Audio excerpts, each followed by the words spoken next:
प्रवास सुरू व्हायच्या आधीच मनात भावनांचं वादळ आलंय. काही दिवसांसाठीच, पण पहिल्यांदाच परदेशी जाणार.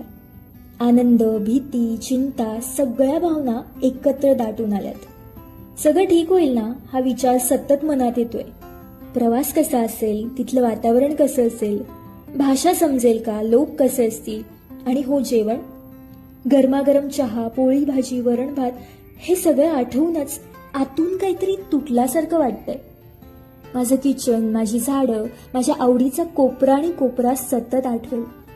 सगळ्यात छोट्या छोट्या गोष्टी आज खूप जवळच्या वाटू लागल्यात.